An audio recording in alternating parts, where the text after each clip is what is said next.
Hi folks, my name is David. I'm the minister here at Erskine Parish Church. It's great to have you connecting with us, and I'm so glad you found our online resources. If you were to come into our physical church, you would get one of these welcome packs, so consider this your digital welcome. However you've joined us, we'd love it if you could like and subscribe to our platform. That allows you to continue to see when we're putting up new content. And also, if you'd like to get in touch and actually connect with us, you can email at epcnotices@gmail.com. We'd love to hear from you.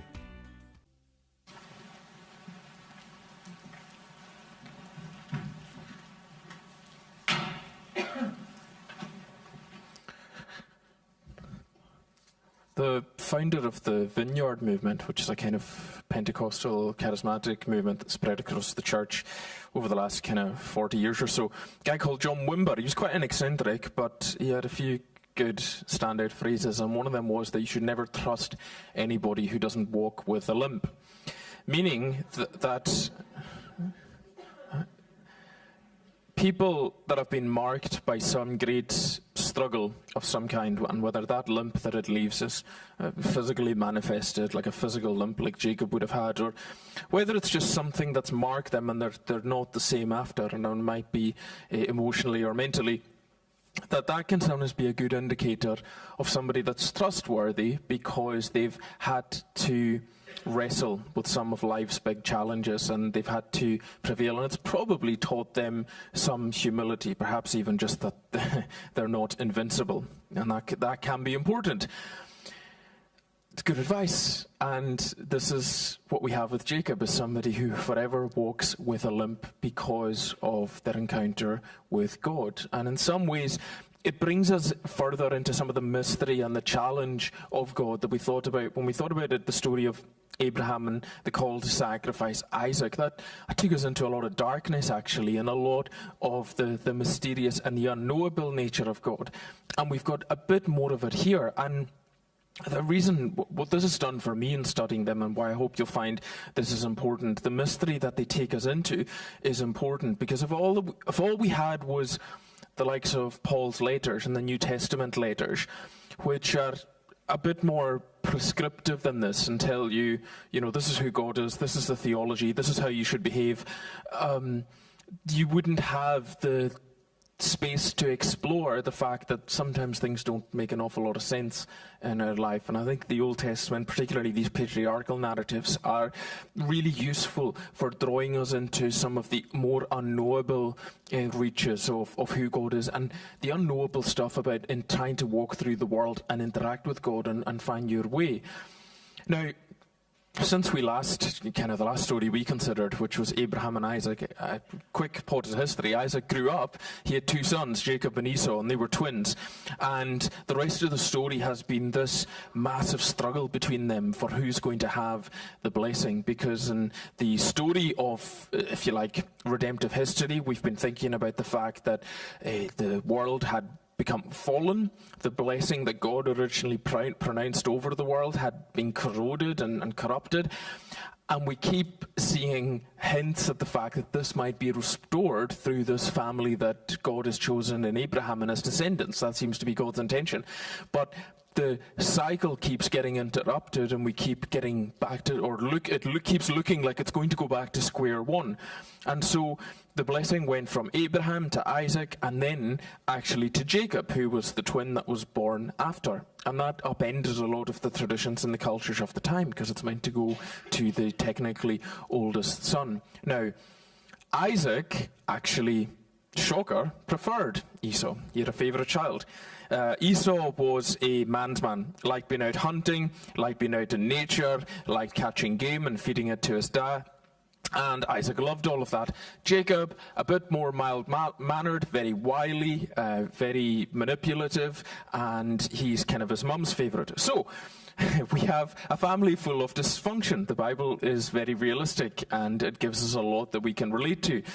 And the struggle has got to the point where the boys then fall out, because as as Esau sees it, he sees that Jacob has tricked him out of his blessing and inheritance. And he does. He's a trickster. That's in large part Jacob's identity through these stories. And what's happened is he's had to run away. So he was in the quote-unquote in the land of promise and blessing that God had promised to Abraham's descendants.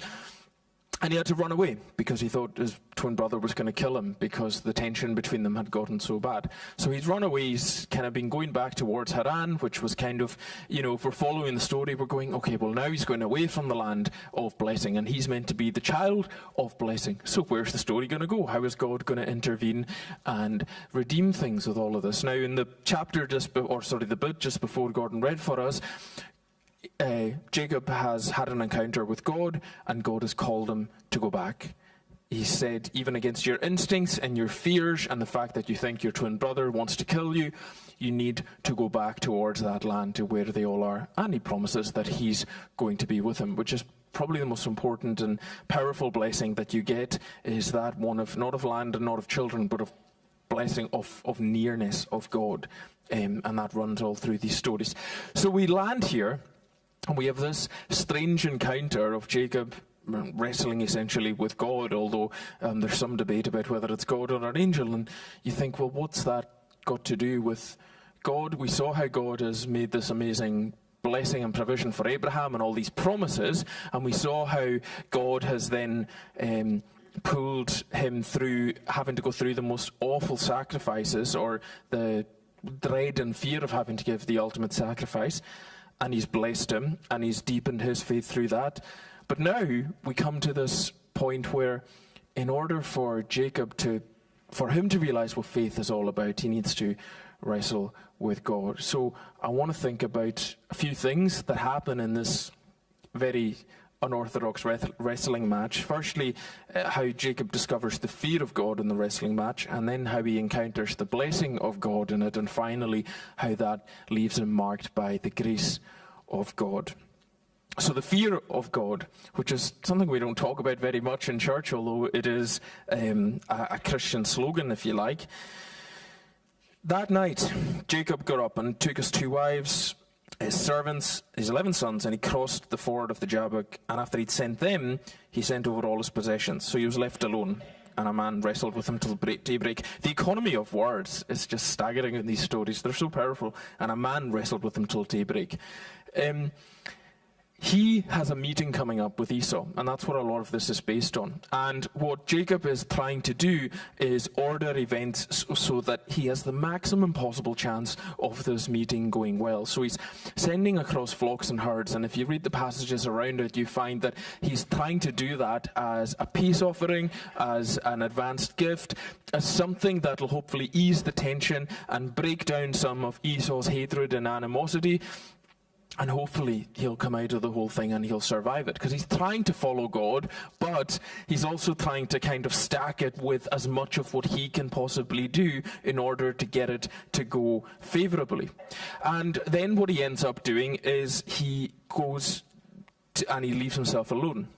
And we don't exactly know why. We know he's anxious and that he's worried about this, and it seems almost certain that he maybe thinks if he's pushed all these gifts over and then he's just on his own, that Esau will maybe even have a bit of pity on him. He's not going to, murder him if he's just one guy on his own and he's given him all these gifts. We don't know, but he's pretty manipulative in a lot of the other stories, so I actually think that's probably one of the best readings of it. So Jacob thinks he's doing everything, all of this, within his control, and he's in the middle of his plan, and a man wrestled with him till daybreak.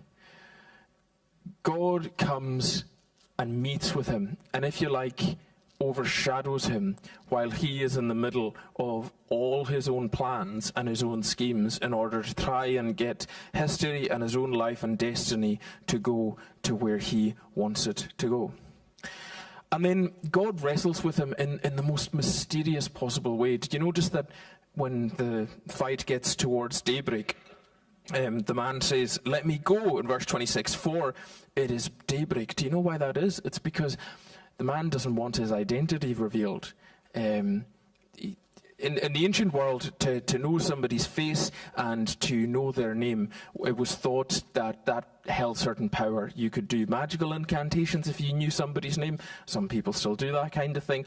But it was seen not only as a marker of identity, but if somebody had it, it could give them power over you. And so even in this, we've got Jacob saying, tell me your name, because he's struggling in a kind of what seems like an evenly matched fight, and he thinks, if I can just get an advantage, if this guy will hopefully in a moment of weakness tell me his name. Now he doesn't seem to know at first that he's wrestling with an appearance, an apparition, I don't know, I leave this to mystery, of God himself. And, in the story of the Bible, God, we are so blessed. We have, Jesus as the full revelation of God. But in the ancient stories, this is happening progressively and gradually.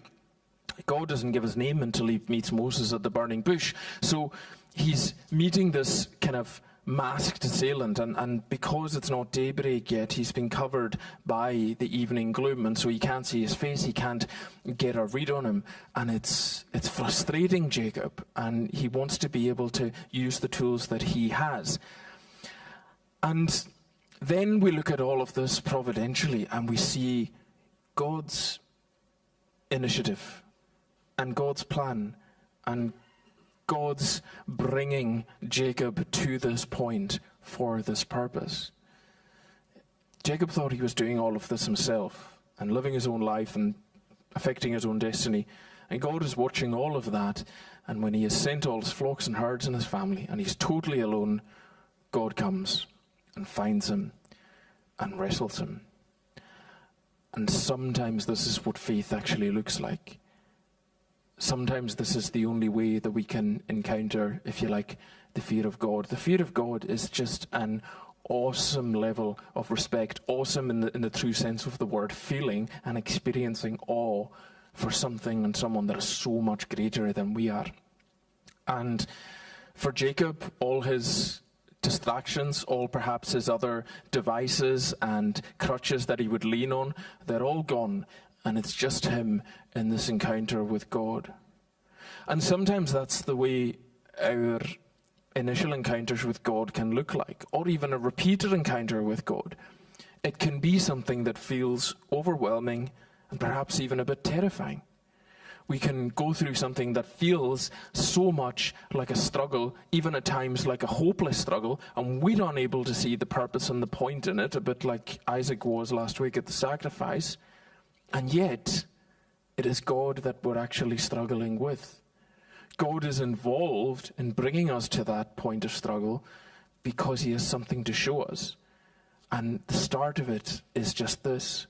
Especially if you think about someone like the character of Jacob. I mean, he'd hustled his uncle Laban out of loads of flocks because he was good at what he did, and he was a bit of a Jack the Lad kind of thing.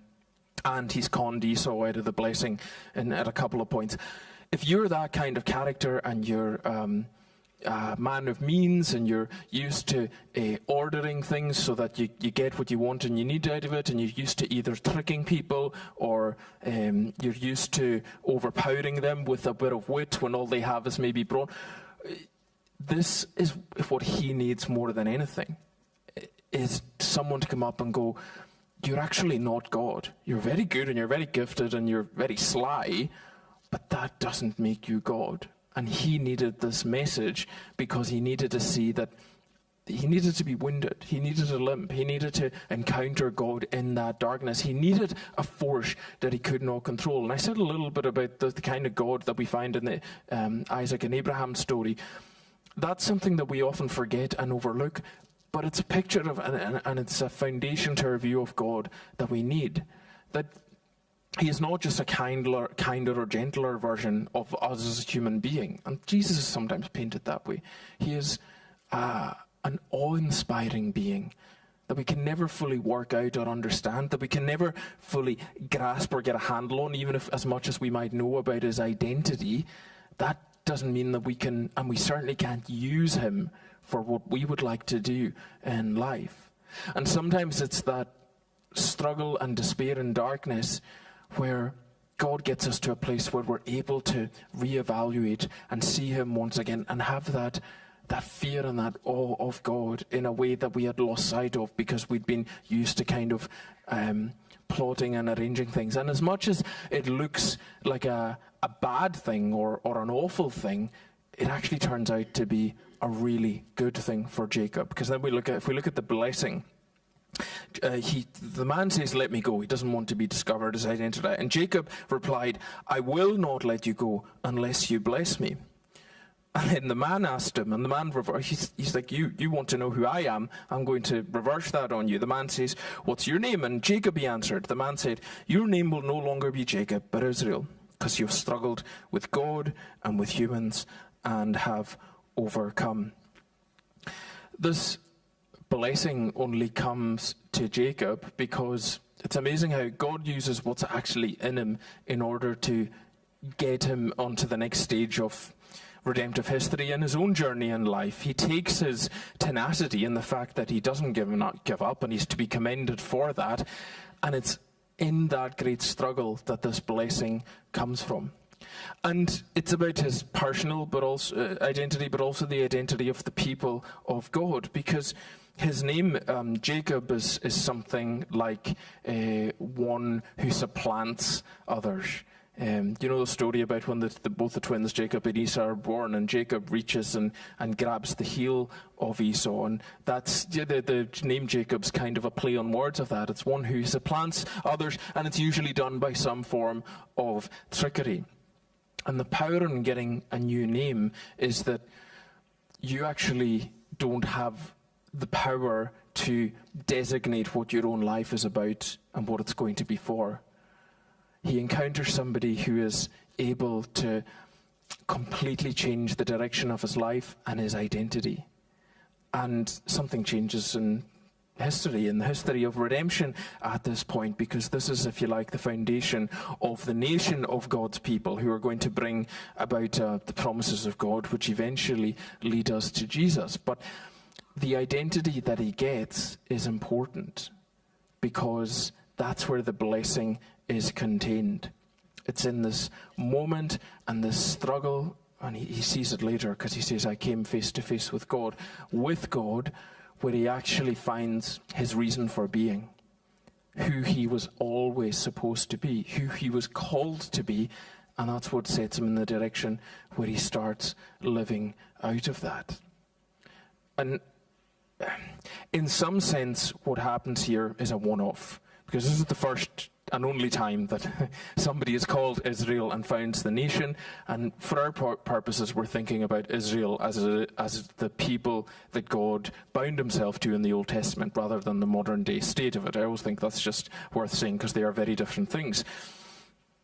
But in another sense, what happens to Jacob, because of his perseverance and the fact that he continued to struggle, he receives what everyone has been looking for in these stories since the beginning of Genesis and creation and the fall, and what everyone's been looking for in world history since, and what we all instinctively look for.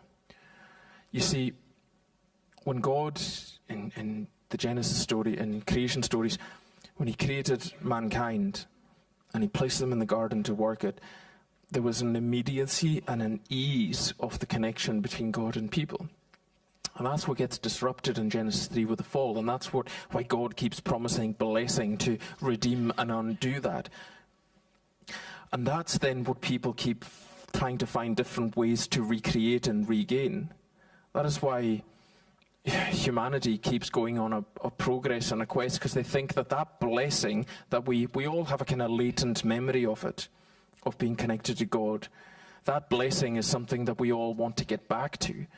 But because we are fallen creatures, we will try and do it in a variety of different ways. So we will build great empires, or start great wars, or chase pleasure and comfort or money, or whatever it is, whatever we think, whatever's given us a message that if you just get that and you just move towards that, you will be blessed. You will that's where you'll meet the face of God. And ironically, what we find here, it was that through Jacob being isolated and left in a dark struggle with God, and then being wounded through that, that's actually where he found his blessing. And that's a really important Christian idea, that it's through weakness that we find strength. We see this nowhere more so than in the gospel and the life of Christ, that it was in him emptying himself and giving away and up all his power that he actually redeemed the world, and why you and I are here.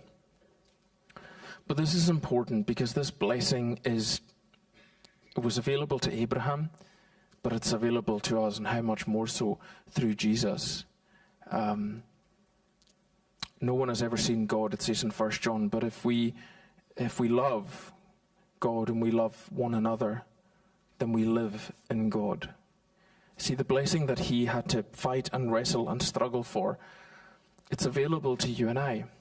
And this is something that we don't, again, often talk about very much, is people sometimes come and ask me and they say, I want to get involved in faith and God and to know him and to know that reality, or whether they express it as starting to read the Bible, or I just want to get into Christianity. And they say, well, how do you do it? And there are a few practical answers. There is, you can start to read the Bible, you can start to pray, you can start to go to church. All of that is worth doing. But sometimes people, this is difficult because you and I are now, and my kids are raised in a culture where if they press a button, something happens. And it's like, I want to download an app to watch Netflix, and I do it, and the wee thing goes like that, and it's there in 3 seconds, and then the whole of Netflix is there for them. Whereas the blessing of God and faith and spirituality are completely different to that, to everything that we're conditioned for. Sometimes it's going to take some struggle. Not all the time. I know plenty of people who have gotten into faith because God arrested them, spoke to them, grabbed them. They had a Damascus Road experience. But I think for a lot of us, and for you and I, whether that's, this could be rediscovering God if you felt really far from him, or this could be growing in your relationship to him, or this could be encountering him for the first time. Sometimes you're going to have to wrestle when it doesn't feel like you're really getting anywhere. And that could be one of the simplest ways in prayer. Is sometimes people will say to me, well, I tried praying to God and I didn't feel or see or hear anything, and I don't think it really worked. And I said, well, try again. Because there is an element of hiddenness in God, and one where he actually longs to be discovered and loves to be discovered by us, by our persistent carrying him on. And let me tell you, and ask anybody who's had this experience of faith in Christianity, see when they get that, and they have that experience of being face to face with God, and they know the presence of God is real in their heart and in their lives, they then wouldn't trade it for anything. They'll then be quite happy that it took the struggle, whether it was in prayer or time or persevering, or even just going through a period of real darkness and confusion. God used that to prepare their heart, sometimes to strip away a bunch of distractions, and then to really bless them in a way that they know they belong to God and he belongs to them. And then they have this, what Jacob has, covenant. God saying that you belong to me, and you are somebody who has struggled with God, but you have overcome, and nobody can take that right or inheritance or blessing away from you. So much of what we have in life can be taken away from us, but that connection to God cannot and never will be taken from us. So that's the fear of God, the blessing of God. And lastly, the result of all of this is the grace of God at work. In verse 30, after he blessed him, and God doesn't give him his name in this instance, Jacob called the place Peniel. It's because I saw God face to face, and yet my life was spared. Grace is just unmerited favor, getting things that we don't deserve. And, for Jacob, the guy who was the Del boy of the Old Testament stories, he was used to arranging things in his own way. There was a sense in which he was on the throne of his own heart. For him to say, I saw God face to face and yet my life was spared, he is in awe. The way God arranged to meet him has done its job, because he's felt that fear of God, and he knows what getting the blessing of God and that connection has cost him, and it's changed him. And this is the best advert of Christianity. There is no better advert than you or I being a changed person, being somebody who lives in light of the grace of God. It leads Jacob to build this altar and to rename a place, and he's putting a marker on the ground going, man, I met God here. This place is special to me. I actually want to build something in appreciation of my newfound reverence for God. But there's another just little glimpse at it, and I'm going a bit beyond the part that we read, but he meets Esau, and he was terrified of meeting Esau, but he meets him in the next chapter, and it goes well. And there's peace between them. And Jacob's language is really interesting, because in the next chapter, verse 10, Esau is saying to him, look, I've already got flocks and herds. I don't need all your gifts. And Jacob says to him, please, if I find favor in your eyes, accept this gift from me. For to see your face is like seeing the face of God, now that you have received me favorably. This encounter, this struggle, this wrestling, it wouldn't have been comfortable. He was probably bleeding and in lots of pain. And sometimes you'll go through things and times in your faith and you'll wonder where God is. And you'll be like, where on earth is God in any of this? And it's so uncomfortable. But he'll bring you through it. And you'll look back and you might even thank him for it. Sometimes, this really isn't popular in our day and age, but sometimes struggles, hardships, they can be the making of you and the things that God uses to hit a height in your faith and your depth of understanding and love for God that you never would have otherwise. But then the result of that is that you are someone who sees God more and more. Jacob looked into his brother Esau, who was no saint either, and says, seeing your face is like seeing the face of God, because you've received me kindly. He starts to see that whatever kindness and a bit of forgiveness and a bit of clemency shows up, that must be God at work. He has a whole new appreciation and a whole new way of seeing the world. And friends, I think that's the mark of what God really does for us when we encounter him, is he changes us. And he helps us to see the world differently.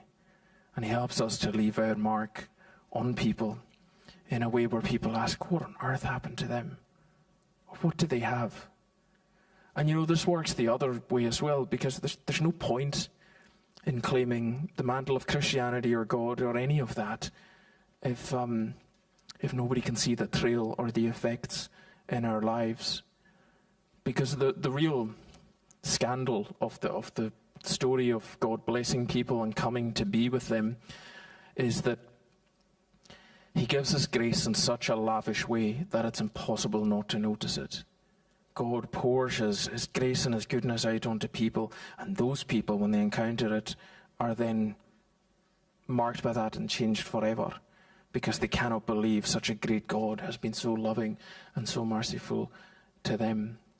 And so God provides through this family a way for the whole world to be blessed, and this story will eventually take us to Jesus and the events of Easter. But he does that in many instances in surprising ways, by showing up and by half terrifying some people. In the midst of all of that, he shows he's a God who's faithful and can be trusted, and deeply blesses his people and gives them the blessing and identity that they crave and that they can get nowhere else. And the result of that, of all that wrestling and the fear and the blessing, is that it leads to a life marked by the grace of God. May God bless this word to us. Amen.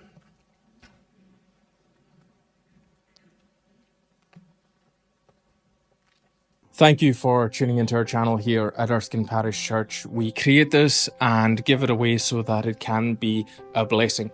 Everything that we do here in the church relies on the generous backing of those who support us. And so if you would like to become one of them and give something back, then we've made it as easy as possible. You can go to erskineparish.com/donate, and there you can give a one-off bank transfer. You can set up a regular standing order or donate by PayPal. You can also download a gift aid form so that if you're a UK taxpayer, it increases the contributions that way as well. Thank you so much for watching, and we pray God's blessing on you.